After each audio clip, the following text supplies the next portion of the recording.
Kalau kamu sedang mencari SUV keluarga yang tangguh, muat banyak penumpang, tapi tetap terlihat sporty, kemungkinan besar nama Toyota Rush pasti masuk dalam daftar pilihan kamu. Tapi pertanyaannya, apakah Rush 2026 masih layak dibeli di tahun ini? Atau sebenarnya ada pilihan lain yang lebih menarik? Di video ini kita akan melakukan review jujur setelah mencoba langsung Toyota Rush 2026. Kita akan bahas desainnya, interior, performa, kenyamanan, dan tentu saja apakah mobil ini benar-benar worth it untuk keluarga Indonesia. Dari sisi desain, Toyota Rush 2026 masih mempertahankan karakter SUV yang cukup gagah. Bagian depan terlihat tegas dengan grill besar dan lampu LED yang lebih tajam. Tampilan ini membuat Rush terlihat lebih modern dan agresif dibanding generasi sebelumnya. Masuk ke bagian samping, proporsi bodinya masih khas SUV 7 penumpang dengan ground clearance yang tinggi. Ini jadi salah satu alasan kenapa Rush cukup populer di Indonesia, karena lebih siap menghadapi berbagai kondisi jalan, mulai dari jalan kota sampai jalan yang kurang bagus. Di bagian belakang, desain lampu terlihat lebih modern dengan bentuk yang ramping. Secara keseluruhan, desain Rush 2026 masih terlihat sporty dan cukup menarik untuk mobil keluarga. Sekarang kita masuk ke interior. Begitu masuk ke kabin, kesan pertama yang terasa adalah ruang yang cukup lega.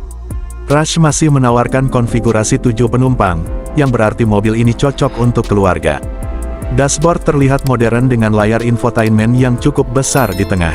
Fitur seperti konektivitas smartphone, kamera parkir, dan beberapa fitur keselamatan sudah tersedia.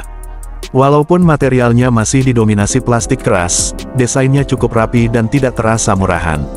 Untuk baris kedua, ruang kaki cukup nyaman untuk penumpang dewasa.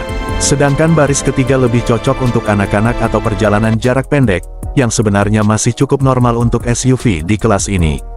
Sekarang kita bahas performanya. Toyota Rush 2026 masih menggunakan mesin 1.5 liter yang terkenal cukup irit dan mudah dirawat.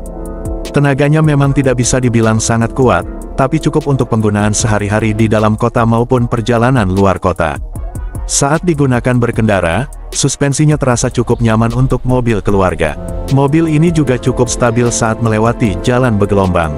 Posisi duduk yang tinggi juga memberikan visibilitas yang baik untuk pengemudi. Namun jika kamu mencari performa yang sangat sporty atau akselerasi yang agresif, Rush mungkin bukan pilihan utama. Mobil ini lebih fokus pada kenyamanan, kepraktisan, dan efisiensi bahan bakar.